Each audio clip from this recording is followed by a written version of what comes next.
Hello guys, welcome back to cricket సోది. ఈరోజు match వచ్చేసి Delhi versus LSG. Delhi toss గెలిచి ఫస్ట్ బౌలింగ్ తీసుకుంది. ఆ తర్వాత ప్లేయింగ్ 11 వచ్చేస్తే రెండు టీమ్స్. ఫస్ట్ ఢిల్లీ దాంట్లో నా ఎక్స్పెక్టేషన్స్ అయితే Karun Nair first shot playing 11లో ఉంటాడు అనుకున్నా, బికాస్ కేఎల్ రాహుల్ అవైలబుల్ లేకుండే. బట్ కరుణ్ నాయర్ లేకుండే ప్లేయింగ్ 11లో.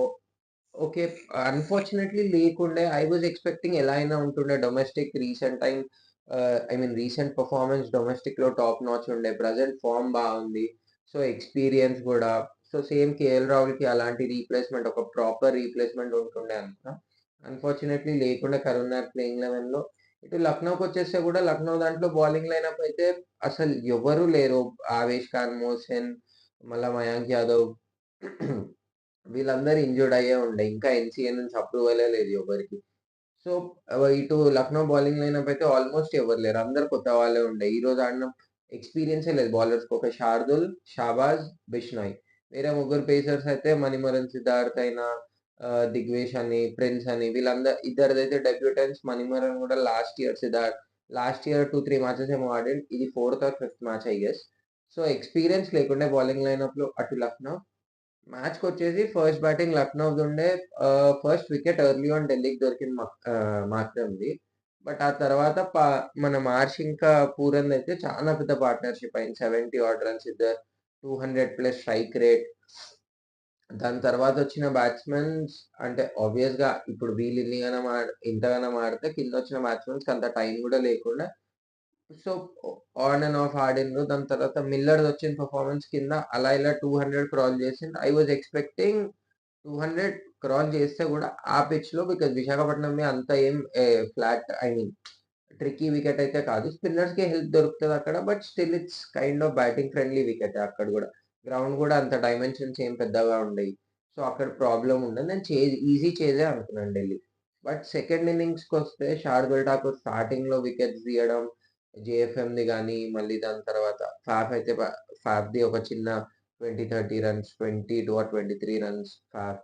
అట్లా చిన్న చిన్న రన్స్ వచ్చినాయి ఇక్కడ ఢిల్లీ టీం నుండి. వికెట్స్ కూడా స్టార్టింగ్ శార్దుల్ తీసాడు. మళ్ళీ దాని తర్వాత మెయిన్ ఇక్కడ ఢిల్లీ బ్యాటింగ్ లైనప్ లో కూడా ఒక ఆశుతోష్ శర్మ, ఇంకో డెబ్యూటెంట్ మన దిప్రాజ్ అని ఈరోజు ఢిల్లీకి డెబ్యూ చేసిన అతను ఇంకా ఆశుతోష్ శర్మ. ఎక్కడైతే ఆల్మోస్ట్ ఈ మ్యాచ్ ఎలా ఉందంటే, ఫస్ట్ ఇన్నింగ్స్ లో first of all Pooran catch drop చేసి సమీర్ రిజ్వీ, అది చాలా నార్మల్ క్యాచ్ ఉండే, అది డ్రాప్ చేసి అంత పెద్ద స్కోర్. పూరన్ టార్గెట్ 200+ వెళ్ళిపోయింది. దాని తర్వాత ఇక్కడ ఢిల్లీ బ్యాటింగ్ స్టార్ట్ అయినప్పుడు starting wickets by it was like almost అయిపోయిండే. ఇక్కడ నుంచి ఇంకా లక్నోవే ఎట్లయినా మ్యాచ్ కొడుతుంది, ఎల్ఎస్జీదే ఈ మ్యాచ్ అని. బట్ అక్కడ నుంచి మెల్లిమెల్లిగా ఫస్ట్ కొద్దిసేపు ఎప్పుడైతే స్టప్స్ ఇంకా మన ఫ్యాఫ్ది పార్ట్నర్షిప్ అయి కైండ్ ఆఫ్ మ్యాచ్ ఓకే ఇంకా ఉందిలే ఛాన్స్ ఢిల్లీకి అన్నట్టుండే. బట్ అప్పుడు కూడా అంత ఛాన్సెస్ ఎక్కువ అనిపించలేదు అసలు ఢిల్లీకి. ఓకే ఇక్కడ నుంచి చేజ్ అయిపోతుంది. వికెట్స్ ఎర్లీ ఆన్ వికెట్ చాలా జల్దీ ఇచ్చేసిండే ఈరోజు ఢిల్లీది. దాని తర్వాత మళ్ళీ ఎప్పుడైతే స్టప్స్ కూడా బ్యాక్ టు బ్యాక్ 2 సిక్స్లు కొట్టిండు. ఆ సెకండ్ సిక్స్ స్టేడియం బయట బాల్ పోయింది. దాని తర్వాత వేరే బాల్ చేంజ్ అయింది. దాని నెక్స్ట్ బాలే అవుట్ అయిపోయింది. అది కొంచెం టర్న్ ఎక్కువ దొరికింది దానికన్నా ముందు బాల్స్ కంటే. ఆ కొంచెం టర్న్లో స్టప్స్ అవుట్ అయిపోయింది. సాఫ్ అవుట్ అయిపోయిండే. ఆశుతోష్ శర్మ ఇంకా విప్రాజ్ అని ఉండే. Vipraj youngster, first innings IPL debutant, crazy ఆడిండు అసలు. ఈ మ్యాచ్ కూడా ఇట్లా మొత్తం మ్యాచ్ ఒకసారి ఎల్ఎస్జి అని, మళ్ళీ ఢిల్లీ, మళ్ళీ ఎల్ఎస్జి, మళ్ళీ ఢిల్లీ, మళ్ళీ ఎల్ఎస్జి, అలా అప్ అండ్ డౌన్ ఉండే. One of the best match ఉండే టిల్ డేట్ ఇప్పుడు ఐపీఎల్ ఈ సీజన్. ఈ 4 మ్యాచెస్ లో అయితే ఇదే ఇంత క్లోజ్ వచ్చింది. ఇదే మ్యాచ్ కొంచెం బాగుండే కూడా చూడడానికి. వేరే మ్యాచెస్ లో ఫస్ట్ మ్యాచ్ ఇవి అన్ని కొంచెం వన్ సైడెడ్ అని నడిచినాయి. ఈ మ్యాచ్ కొంచెం థ్రిల్లింగ్ ఉండే.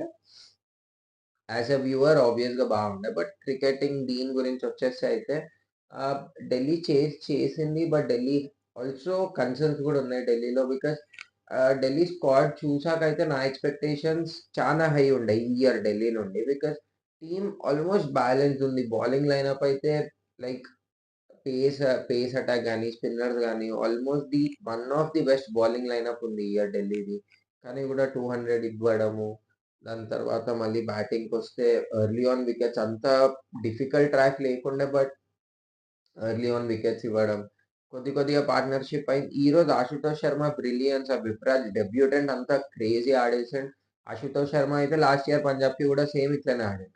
అదే కంటిన్యూయేషన్ ఈరోజు ఈడ గూడా ప్రాపర్ ఆశుతోష్ శర్మ ఇంకా ఉల్టా ఈరోజు స్టార్టింగ్ టైం తీసుకుండే. జనరల్‌గా అయితే రాంగానే హిట్టింగ్ స్టార్ట్ చేస్తాడు. బట్ ఈరోజు టైం తీసుకుండే. ఒక 20 బాల్స్ ఏమో అయితే కనెక్టే అవ్వట్లేకుండే సరిగ్గా. బాల్‌కి రన్ ఆల్మోస్ట్ 100, 110 స్ట్రైక్ రేట్ ఉండే. విప్రాజ్ వాస్ స్కోరింగ్ ఆ టైంలో. విప్రాజ్‌వి రన్స్ వచ్చినాయి. దాని తర్వాత ఆశుతోష్ శర్మ ఎప్పుడైతే స్టెప్ ఇన్ చేసిండు, ఇంక అక్కడి నుంచయితే మ్యాచ్ తీసుకొని వెళ్ళిపోయాడు. ప్రతి ఓవర్‌లో బౌండరీలు కొట్టి, కొట్టి, కొట్టి ఆ లాస్ట్ 20థ్ ఓవర్ వచ్చినాక గూడా అక్కడ గూడా మళ్ళీ లక్నోకి ఛాన్స్ ఉండే. First ball last over first బాల్‌లో స్టంప్. రిషబ్ పంత్ ఆ స్టంప్ మిస్ చేసిండు. అది ఎల్‌బి‌డబ్ల్యూకి అప్పీల్ చేసిన రివ్యూ తీసుకొని నాట్ ఔట్ ఉండే. ఆహ్, బట్ అది ఉండే స్టంపింగ్ లైక్ రిషబ్ తీసుకొని ఆ స్టంప్ చేస్తే ఇట్ వాస్ డన్. లాస్ట్ ఒక్క వికెట్ ఉండే. ఎల్ఎస్‌జీది ఉండే మ్యాచ్ అయిపోయిండే మ్యాచ్ ఎల్ఎస్‌జీకి ఇన్‌ఫాక్ట్. మళ్ళీ దాని తర్వాత kind of run out chance దొరికింది. 50, 50 అది మిస్ అయిపోయింది. ఆయుష్ బడోనీతోని. సో, ఓవరాల్‌గా ఈరోజు మ్యాచ్ అయితే బాగుండే. అండ్ ఈరోజు మ్యాచ్ గురించి కూడా ఈ 2 టీమ్స్ గురించి మాట్లాడాలంటే కూడా ఢిల్లీ నేను ఎక్స్‌పెక్ట్ చేస్తుండే చానా ఆడుతదని ఈ year. As of now first match గెలిచింది. బట్ ఐ డిడ్ంట్ అది అలా అనిపియలేదు. నేను ఎక్స్‌పెక్ట్ చేసినంత అయితే ఆడలే. అండ్ ఎల్ఎస్‌జీ వచ్చేసి ఎల్ఎస్‌జీలో బౌలర్సే లేరసలు. వాళ్ళ మెయిన్ పేస్ అటాక్ ఇంజ్యూరీతోనున్నారు. ఇంకా ఏ పేసర్‌కి అప్రూవల్ రాలేదు. ఇప్పుడు ఆడేవాళ్ళు ఓకే పెర్ఫార్మ్ చేశారు. బట్ ఈరోజు ఎలా అయిందో స్టార్టింగ్ పెర్ఫార్మన్స్ వచ్చింది. బట్ లేటర్ ఆన్ మ్యాచ్ కొంచెం డీప్ ఎప్పుడైతే ఆశుతోష్ శర్మ మెల్లిగా ఆడిండు మ్యాచ్ ఇంకా డీప్ తీసుకెళ్తుండే. ఆ డీప్ వస్తున్న కొద్దీ ఆ ప్రెషర్‌లో రన్స్ ఇవ్వడం బికాస్ ఎక్స్‌పీరియన్స్ లేదు ఫస్ట్ ఆఫ్ ఆల్. ఇద్దరు డెబ్యూటెంట్స్. సిద్ధార్థ్‌కి ఓన్లీ 3, 4 మ్యాచెస్ ఎక్స్‌పీరియన్స్. మిగిలింది శార్దూల్, షాబాజ్ ఇంకా మన బిష్నోయ్ అంతే. సో, బౌలర్స్ అయితే ఈ మ్యాచ్ గూడా వాళ్ళు అక్లిక్‌లా క్లోజ్ వచ్చింది. అట్ ది ఎండ్ 2 పాయింట్స్ అయితే ఢిల్లీకే వచ్చినాయి. లక్నోకి రాలే. ఈ మ్యాచ్ ఓడిపోయినరు. సో, లక్నో ఛాన్సెస్ ఇప్పుడు గూడా తక్కువనే అనుకుంటున్నాను. అండ్ బ్యాటింగ్ ఉంది లక్నోది. బట్ బౌలింగ్ అయితే ఇయ్యరు. బికాజ్ ఆల్మోస్ట్ ఇంజ్యూర్డే ఉన్నారు అందరూ. మెయిన్ కీ బౌలర్స్ వాళ్ళకి ఎవరైతే ఇన్ని రోజులు ఐ మీన్ లాస్ట్ ఇయర్ ఆ టీమ్ బౌలింగ్ కొంచెం ఆబ్వియస్‌గా దీనికంటే బెటరే ఉండే. బట్ ఆ బౌలర్స్ ఇక్కడ పెర్ఫార్మ్ చేయడానికి first of all bowlers available లేరు. ఉన్న బౌలర్స్‌కి ఎక్స్‌పీరియన్స్ లేదు. బ్యాకప్స్ గూడా అంత క్రేజీ బ్యాకప్స్ ఏం లేవు లక్నో దగ్గర. Lucknow it was like almost మొత్తం పైసలు ఒక రిషబ్ పంత్‌కి ఇచ్చేసిండు. బౌలర్స్ పెద్ద బ్యాకప్స్ లేరు. ఉన్న బౌలర్స్ ఇంజ్యూరీ కన్సర్న్స్. ఇప్పుడు వాళ్ళొచ్చి ఇన్ కేస్ ఎన్‌సీఏ నుంచి అప్రూవల్ వచ్చిన 3, 4 మ్యాచెస్ 2, 3 మ్యాచెస్ అయ్యాక అని యాస్ పర్ రిపోర్ట్స్ ఉంది ఇప్పుడు. బట్ వాళ్ళొస్తే గూడా ఆ పెర్ఫార్మన్స్ ఎట్లుంటది ఇంజ్యూరీ తర్వాత ఎలా అయినా ఏ ప్లేయర్‌కైనా ఇంజ్యూరీ అయినాక వచ్చి ఇన్‌స్టాంట్ పెర్ఫార్మ్ చేయడం ఇట్స్ నాట్ ఈజీ. సో, అది మళ్ళా టైం పడతది. అంతలోపు 7 మ్యాచెస్ అట్లా అయిపోయిందంటే half of the season almost అయిపోతది. హాఫ్ సీజన్ అయిపోయినాక ఇంక అక్కడి నుంచి మళ్ళా కమ్‌బ్యాక్ చేస్తారా లక్నో? ఇప్పుడు 7 మ్యాచెస్‌లో అంత పెర్ఫార్మన్స్ లేకుండా ఆల్ ఆఫ్ సడెన్ మళ్ళీ కమ్‌బ్యాక్ చేయడం. ఇట్స్ ఆల్మోస్ట్ డిఫికల్ట్ అయిపోతది లక్నోకి ఉన్న బౌలింగ్ లైనప్‌తోని. ఈ బౌలింగ్ లైనప్‌తోనైతే I don't see them in top 4. Top 4 కాదు లైక్ దగ్గర గూడా అనిపియడం లేదు నాకైతే ఆ టాప్ 4కి. ఢిల్లీ గురించొచ్చేసి ఢిల్లీలో ఆక్షన్ అయ్యాక టీమ్ చూస్తే అయితే I like that team. Team బాగుండే. బ్యాలెన్స్‌డ్ ఉండే. బౌలర్స్ ఉన్నారు. బ్యాట్స్‌మన్స్ ఉన్నారు. కేఎల్ ఈరోజు మిస్ అయిపోయిండు. బట్ కేఎల్‌కి ఒక ప్రాపర్ బ్యాకప్ ఉండే కరుణ్ నాయర్ అని నేను అనుకున్నా. ఈరోజు పక్కా ఆడతాడు ప్లేయింగ్ లెవెన్‌లో. బికాస్ ప్రాపర్ రీప్లేస్‌మెంట్ అంతా కేఎల్ లాగా ఎక్స్‌పీరియన్స్ కూడా ఉంది.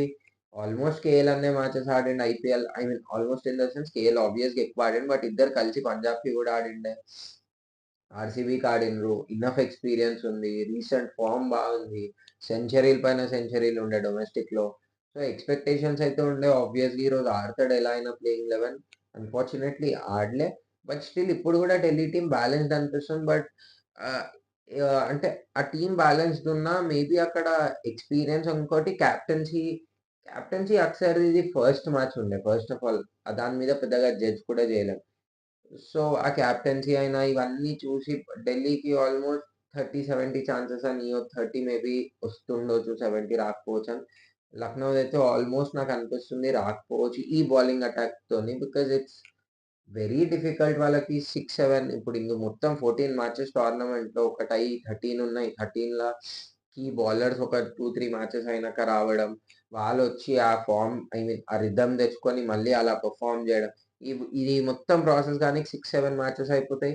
ఈ 6, 7 మ్యాచెస్‌లో వీళ్ళు ఆల్మోస్ట్ ఒక 5 అన్నా ఓడిపోయినరనుకో, ఏదో ఒక 2 గెలిచిండ్రనుకోండి. అప్పుడు ఆటోమేటిక్ నెక్స్ట్ 7లో వీళ్ళు ఈజీగా 6 మ్యాచెస్ అయితే 6 అంటున్నారు సారీ. 6, 7, 8 6, 7లో 6 మ్యాచెస్ గెలవాలి. అది కాలే ఇప్పటివరకు ఐపీఎల్‌లో అని కాదు. It happens. బట్ లక్నో టీమ్‌తోని కావడం అది అనిపియడం లేదసలు అయితదని గూడా. వీళ్ళ దగ్గరున్న బౌలర్స్ ఈ ఈ ఫార్మ్‌లో అయితే టీమ్ హైలీ ఇంపాసిబుల్ అనిపిస్తుంది. ఢిల్లీ అయితే యాస్ ఐ సెడ్ 30, 70 ఈరోజు మ్యాచ్ అయితే బాగుండే. థ్రిల్లింగ్ ఉండే. ఐపీఎల్‌లో ఇప్పుడు స్టార్ట్ అయిన ఈ 4 మ్యాచెస్‌లో ఈ ఫోర్త్ మ్యాచ్ అన్నిటికంటే బెస్ట్ ఉండే. ఆబ్వియస్‌గా ఎస్ఆర్‌హెచ్‌ది as per run scoring SRH match గూడా బాగుండే. ఫస్ట్ మ్యాచ్ కోల్కతా ఇంకా ఆర్‌సీబీదైనా బెటరే ఉండే. బట్ స్టిల్ ఇట్లా క్లోజ్ వచ్చి మ్యాచ్ ఇటు అయితదా, అటు అయితదా, అటు ఇటు, అటు ఇటు అది ఆ టామ్ అండ్ జెర్రీ గేమ్ ఈరోజు ఉండే. ఈరోజు మ్యాచ్‌లో అది బాగుండే. ఇంకొక టైం గూడా వచ్చేసిండే మ్యాచ్‌లో ఎట్లంటే లక్నో మేము ఓడిపోతామంటే ఢిల్లీ మేము ఓడిపోతాం అన్నట్టు ఆడుతున్నట్టు ఇటు క్యాచెస్ వస్తే వదిలేయడం, స్టంపింగ్ వస్తే వదిలేయడం, ఇటు మళ్ళీ ఫ్రీగా వికెట్ ఇచ్చేయడం. అసలు 200 టార్గెట్ ఉన్నా ఆ పిచ్ మీద 200 పెద్దగా ఏమి అనిపియలేదు ఫస్ట్ ఆఫ్ ఆల్. దానికి వీళ్ళు స్టార్టింగ్‌లో పవర్ ప్లేలోనే ఆల్‌మోస్ట్ 4, 5 వికెట్స్ ఇచ్చేసి, దాని తర్వాత చేజ్ అయిపోతది. ఇప్పుడు ఆశుతోష్ ఓకే ఫైన్ అంత పెద్ద బ్రిలియంట్ ఇన్నింగ్స్. మళ్ళీ Vipraj as a debutant unbelievable innings 40 odd runs అయితే విప్రాజ్‌వే ఉన్నాయి. ఆశుతోష్ 60 ఈడనే 100 రన్స్ అయిపోయినాయి. ఇప్పుడు ఇట్లా ప్రతి మ్యాచ్‌లో వీళ్ళు పెర్ఫార్మ్ చేస్తారా అంటే కాదు. ప్రతి మ్యాచ్‌లో ఆబ్వియస్‌గా పైనుంచి టాప్ ఆర్డర్ కూడా ఫెయిల్ కాదు. బట్ ఇదొక లెర్నింగ్ అయితే ఉండాలి ఢిల్లీకి ఫర్ ష్యూర్. ఎందుకంటే ఆ ఫస్ట్ స్టార్టింగ్‌లో పవర్ ప్లేలోనే ఉట్టి 200 చేజ్ చేశారు. ఇప్పుడు ఆ ఫ్లాట్ ట్రాక్‌లో కూడా 200 చేజ్ చేసుకుంటే అలా వికెట్స్ ఇస్తే ఇప్పుడు లక్నో బౌలర్స్ లేరని చెప్పి మేబీ కమ్‌బ్యాక్ చేయలేకపోయింది. But any other team bowling మంచిగుండి సేమ్ సిట్యుయేషన్‌లో ఉంటే ఐ హైలీ డౌట్ డీసీ అక్కడి నుంచి ఇట్లా పవర్ ప్లేలో 4, 5 వికెట్స్ పోయి అక్కడి నుంచి మళ్ళీ మ్యాచ్ గెలవడం, 200 చేజ్ చేయడం అది హైలీ ఇంపాసిబుల్ ఇంకే టీమ్‌తోనున్నా. బౌలర్స్ కొద్దిగా బెటర్ ఉంటాయి. ఇక్కడంటే వీళ్ళ దగ్గర ఎక్స్‌పీరియన్స్ లేదు. బౌలర్స్ ఇప్పుడు ప్రెజెంట్ అవైలబుల్ లేరు. అయిపోయింది చేస్. వేరే టీమ్స్‌తోనైతే ఇలా పెర్ఫార్మ్ చేస్తే ఢిల్లీకి ఆబ్వియస్‌గా కష్టం. ఈ 2 టీమ్స్ మ్యాచ్ అయితే బాగుండే. బట్ టాప్ 4లో అయితే రెండిటికి అంత పెద్ద వచ్చేస్తారు, ఏదో చేసేస్తారన్న ఆ భరోసా అయితే లేదు. ఆహ్, నాకు ఉట్టి కావాల్సింది ఢిల్లీ నుంచి కేఎల్ రాహుల్ పెర్ఫార్మ్ చేయాలి. ఆ కేఎల్ రాహుల్ అది భయం పడి ఆ ఇన్నింగ్స్ ఆడు. కేఎల్ ఒక 16, 17 టైమ్‌లో 2016, 2017 టైమ్‌లో కేఎల్ ఎట్లా ఆడుతుండే, అలా ఆడితే అయితే for sure Delhi play of వరకైతే వస్తది. ప్లే ఆఫ్‌కొచ్చినాక బౌలింగ్ లైనప్‌లో కూడా ఒక కీ బౌలర్ స్టార్ బ్యాటింగ్‌లో గూడా అప్పుడుంటారు. అప్పటి వరకు అక్షర్ కెప్టెన్సీ తెలుస్తది. అక్షర్‌కి హెల్ప్ ఉంటది. కేఎల్ గైడెన్స్, మళ్ళీ స్టార్‌ది గైడెన్స్ ఉంటది. Enough experience. సో, అప్పుడు టీమ్ ఆబ్వియస్‌గా మేబీ ఏమన్నా పెర్ఫార్మ్ చేయొచ్చక్కడ. సో, ఢిల్లీదే అది. బట్ లక్నోదయితే I don't think so. Rishabh ఒక్కోన్ మీద మొత్తం పైసలు పెట్టేసి వేరే బౌలర్స్ లేదు. ఉన్న బౌలర్స్ ఏమో ఇంజ్యూర్డ్ అయిన బ్యాకప్స్ ఏమో అంత బాలేరు. So, Lucknow highly impossible. As of now ఇది మన పోస్ట్ మ్యాచ్ అనాలిసిస్. రేపు మళ్ళీ కలుద్దాం. ఈ క్రికెట్ సోది మీకు నచ్చితే do like, share and subscribe.